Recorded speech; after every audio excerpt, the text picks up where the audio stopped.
Going on, everybody, and welcome back to the channel. Now today we've got the man Bradley Hogg, the spin man himself, the spin king. Well, not the spin king, I mean that's Shane Warne, but sure, we'll call him whatever we want. Hey, I'm predicting an India-Pakistan T20 World Cup final. Now you guys know, if you want to know my predictions to the entire World Cup, who I think will be in the final, go and watch my World Cup predictions video. It's from like 3 or 4 days ago. So go and watch that if you're interested in my own thoughts on it. But we're here. You know, I had this sent into my Discord about like 20 minutes ago. And normally I record videos early in the morning, but this is like a few hours as I'm recording this before the South Africa versus Australia game. So as I'm recording this, I'm going to try and edit it as quick as possible, upload it, make the thumbnail and all that, so I can get it out before the World Cup starts. So hey, let's not mess around. I hope you guys... Well, no, that's the outro. Subscribe if you're new. Let's check it out. Let's take a look at the top 8 teams in this year's T20 World Cup on Hogg's Vlog. Okay, Hoggy. I've also got my beverage for tonight. I've got a couple of bevs for tonight to enjoy the Aussie game. So hopefully that we win. Now we're going to try and go through each team in less than a minute. We're going Group 1 first in alphabetical order. Australia, England, South Africa and the West Indies. Australia first. Their strength is their fast bowling department. They've got good genuine quicks in Stark, Cummins, Hazelwood and Richardson. Their spinners are very economical in Agar and Zampa. Swepson, who's not going to be playing in the first 11, is a genuine wicket taker, so they've got good backup there. In the batting department, Finch, Warner out the top of the order, they really rely heavily on, and Maxwell out number 4. Now where the headaches are, their weaknesses. Number 3, is it going to be Marsh? Wait, hold on. Did he have Steve Smith in the 11? Oh, wait, he's showing the squad. Never mind. I thought it was his 11. And Maxwell out number 4. Now, where the headaches are, their weaknesses. Opening. Number 3, is it going to be Marsh or Smith? I think they'll go with Marsh because I want extra depth with the ball. Out number 5, they've got Stoinis there, who's a little inconsistent with both bat and ball. He's got to lift up that consistency rate. And number 6, who's going to finish off the innings? Is Wade the man for the job? I don't think so. Neither. I think they should go with Inglis, who's got a more range of shots. I fully agree. I was not on the English train at all. I was like Matthew Wade 100%. After watching the 2 practice matches with Matthew Wade, he did nothing that impressed me. Now, he only faced a few deliveries, but I'm backing in Josh Inglis. I think he could be a seriously good X factor, like a Richard Pant type. And can play shots 360 around the ground. With so the gloves for me, as the well. match winners are Stark with the new ball getting up wickets in the power play. Big Camo. As well as with the old ball picking up wickets in the death Zampa overs. Maxwell with his run scoring capability and Inglis to finish off the innings.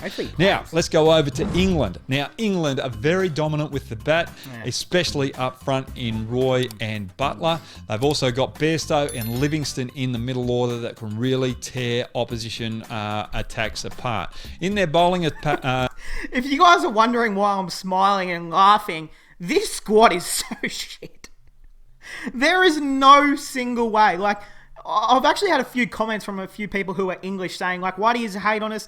And, like, just be nice at England. But, like, I'm sorry, David Willey is past it. Tymal Mills, I don't even want to, like...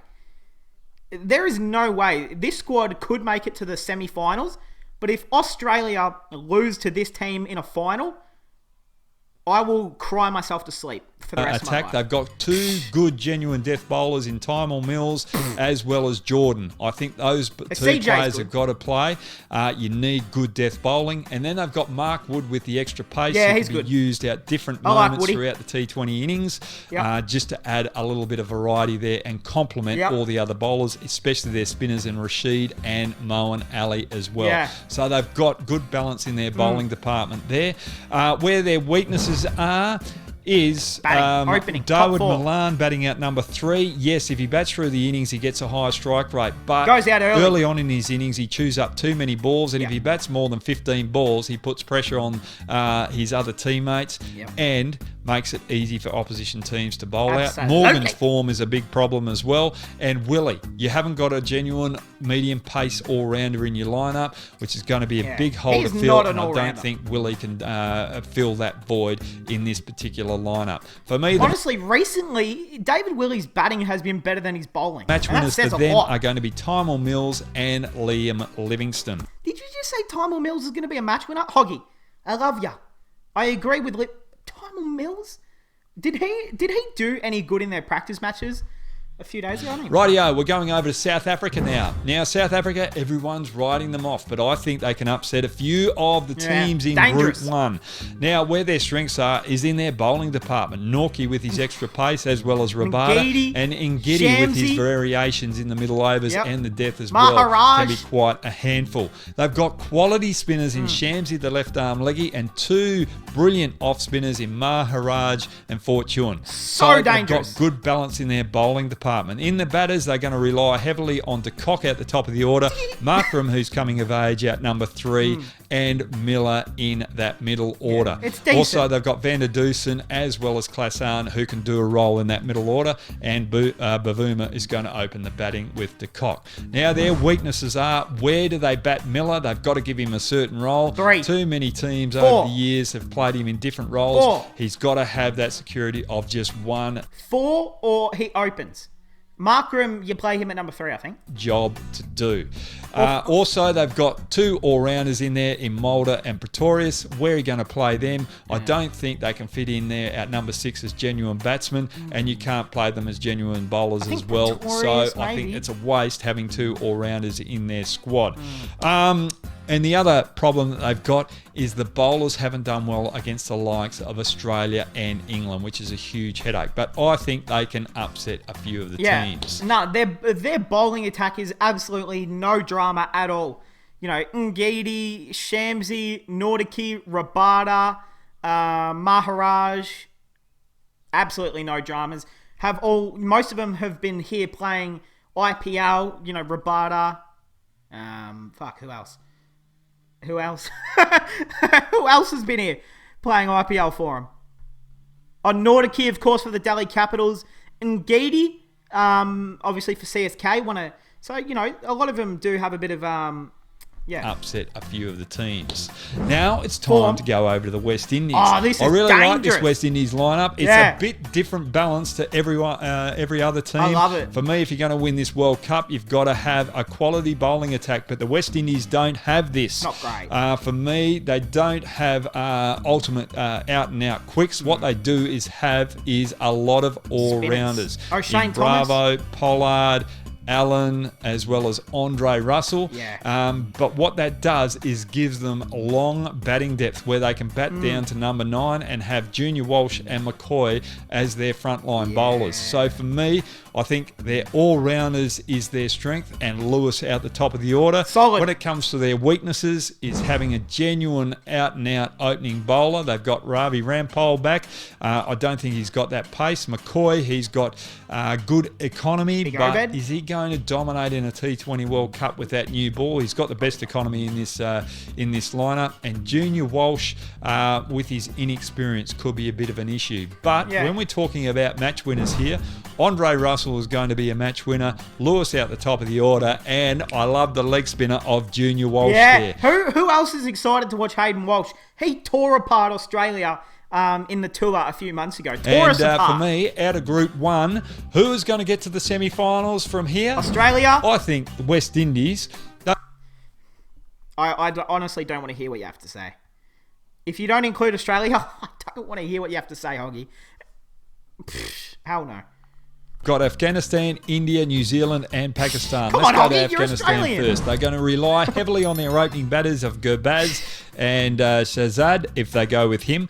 Or they might go with Zazi up there as well. But those 3 particular batsmen are going to be in their top 3. And they rely heavily on their spin department in Rashid Khan, as well as Mujeeb Rahman, and the all-round ability of Mohammad Nabi as well. Where their weaknesses are in their pace bowling and the middle order. Also, they don't play enough against the big nations, and that's going to have a huge effect in their tournament moving forward. Right. The match winners for them are obviously Rashid Khan and Zazi out the top of the order. I think Shahzad as well could score a lot of runs. Okay, let's move on to India. Well, their strengths are obviously the top 4 in row. Their strength is literally everything. Sharma, Rahul, Virat Kohli, and Pant's going to bat out number 4. Pant is a big one. Yes, he's a destructive player against opposition teams, but also in the IPL, he's shown that he can play a little conservatively when the team's on the back foot and get the momentum back in their favour. Jadeja, their all-rounder, best all-rounder in the world. He's a huge strength. And Boomerang, with his pace bowling, both in the death overs as well as in those middle overs, is going to be crucial. Shami with his pace as well. Yeah. So they've got a lot of strengths. Where their weaknesses are, Ashwin in there as well. Do not say their weakness is spin. Let's not forget about him. Do not say that. Let's go into the weaknesses. I'm a little bit worried about Bhuvi coming into this particular tournament with the amount of cricket he's played, and if it's not swinging, how's he going to counteract that? Because I don't think he's got enough match practice behind him, but I think he's experienced enough to get over that, and the way that he'll bowl in the death overs, I'm a little bit concerned at this present moment. Chahar, the leg spinner, the way he reacted when Livingston went after him the other day is a little bit of a worry. And the final concern for me is Hardik Pandya coming in out number 6 if he can't bowl. If he can't bowl, I don't think they should play, and they should have Jadeja out 6 and Thakur coming in out number 7. So there's a couple of weaknesses for them, but I wouldn't worry too much about it because the top order will do most of the work and the bowlers will keep the opposition team down. So the match winners for me, Jadeja, Boomerang, as well as Pant. Okay. And Lord Shuttle Takua, as long as he plays, he's going to take wickets. Let's move on to New Zealand. Now, New Zealand have got a very dominant top order in Guptill, Seifert, Williamson to control the momentum of the innings, and Conway, who's really come on the scene of late. Very special batsman. So they're very strong in that top 4. Their bowlers, they've got a lot of experience in there in Southey, Bolt, very good with the new ball. And then they've got Ferguson with the extra pace who can be utilised any period throughout the time. That's what I want to know. I think their one weakness is their spin department. Ish Sodhi is obviously a world-renowned, short form spinner. But then, do you rely on Mitchell Santner to bowl another 2 to 3, 4 overs? How fucking no. A T20 Todd Astle, and is he a complemented by Santner and Sodhi, good quality spinners.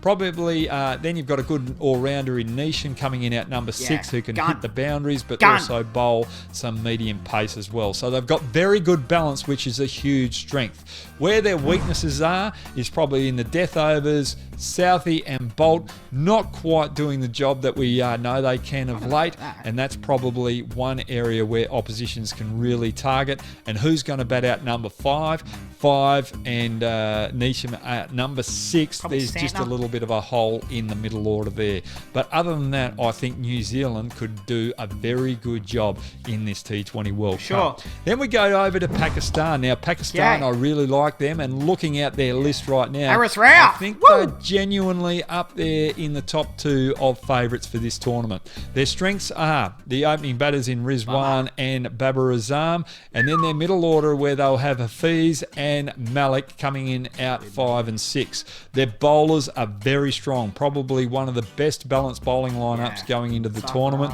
They've got Shaheen Afridi, Hassan Ali, as well as Ralph. Now, Ralph is just going to bowl with extra pace and very good in the death with... I love Harris Ralph. When I seen him first ever bowl in the Big Bash League for the Melbourne Stars, where he broke onto the scene, I think he took a hat-trick as well. Ever since then, I've been following his career. He's a gun. Reverse swing. And he's still so they've got young. Good balance in the pace department. And in the spinners, they've got Shadab Khan and Wazim, who both can handle the bat as well. But genuine wicket takers and very economical. And if things aren't going right, they've got the balance of Hafiz and Malik to come in and bowl some economical off-spin as well. So they've got a lot of variety there. Where their holes are is number 3 and 4. Can Fakhar Zaman stand up out number 3 and deliver? That would be a big question mark there, and I'd play Hatter Harley out number 4. Let him go out there as a youngster, play aggressively, play with freedom. If things don't come off, at least you've got the experience to fix things up in Malik and Hafiz after him. He doesn't want to... He don't. Wait, did he say don't play fuckers Oman? Honestly, I thought he was like I thought he was Pakistan's like one of their top 3 best players. So they're Wow. fixturing.